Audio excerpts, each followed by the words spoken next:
Mettez pause, cherchez vous-même la solution avant de regarder la correction. Bonne vidéo.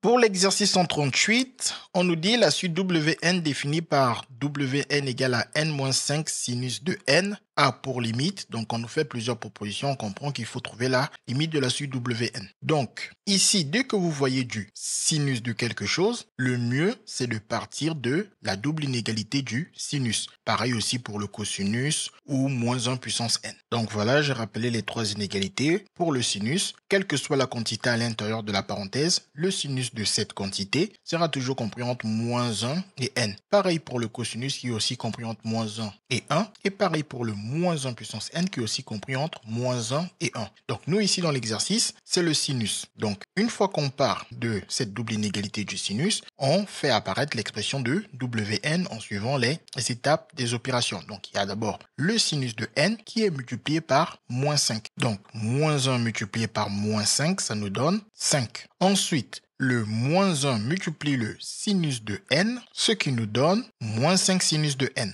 Et le moins 5 multiplie le 1, ce qui nous donne moins 5. Et ensuite ici, pour les inégalités, lorsqu'on multiplie par un nombre négatif dans des inégalités, il faut toujours changer le sens des inégalités. Les inégalités ont changé de sens car le nombre qui a multiplié moins 5 est un nombre qui est strictement négatif. Si le nombre avait été positif, on aurait conservé les mêmes inégalités. Ensuite, il nous faut rajouter le n.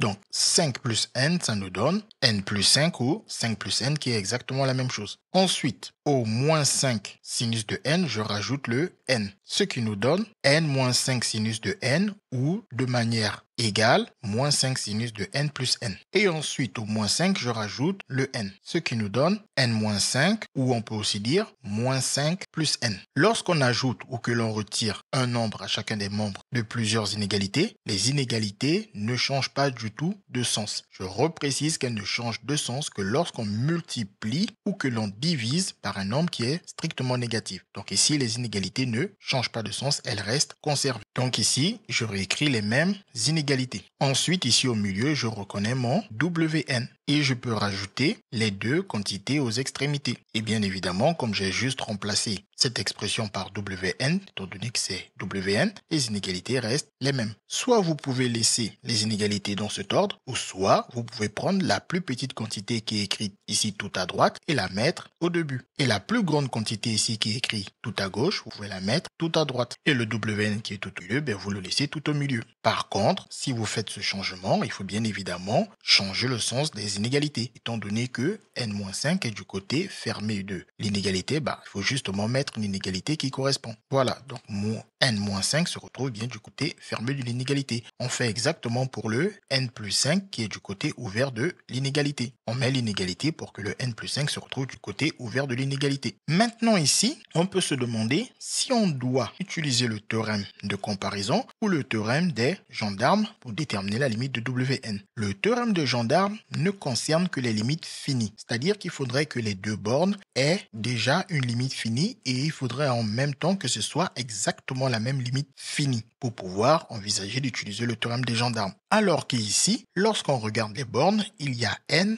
auquel on retire 5 ou que l'on ajoute 5. On sait que lorsque n va tendre vers l'infini, la limite de n va être alors l'infini. Donc ici, si je rajoute ou que je retire 5, ça va rester l'infini. Donc, limite de n-5, c'est plus l'infini. Et limite de n plus 5, c'est aussi plus l'infini. Donc, on voit clairement qu'il n'y a pas de théorème de gendarme à utiliser ici. Donc, on pense au théorème de comparaison. Pour pouvoir utiliser le théorème de comparaison, lorsque la limite, c'est plus l'infini pour les bornes ou pour une des deux bornes, si je veux l'utiliser pour trouver la limite de Wn au milieu, il faut que ce soit la plus petite borne ou bien celle qui est inférieure à Wn qui tend vers plus l'infini. Comme la plus petite monte vers plus l'infini, mais Wn qui est plus grand que cette plus petite borne qui monte vers plus l'infini, Wn en restant plus grand va lui aussi monter vers plus l'infini. Donc ici on comprend que la borne que l'on doit utiliser c'est uniquement celle-ci et celle-là ne nous sert strictement à rien pour utiliser le théorème de comparaison. Donc on n'a pas du tout besoin de cette partie et de cette partie pour le théorème de comparaison. Donc on peut dire comme la limite de n-5 lorsque n tend vers plus l'infini égale à plus l'infini et qu'on sait que n-5 est inférieur ou égal à Wn, alors la limite de Wn va être plus l'infini d'après le théorème de comparaison. Juste au passage, si on avait pour limite d'une des bornes moins l'infini, il aurait fallu que ce soit la borne la plus grande, celle qui est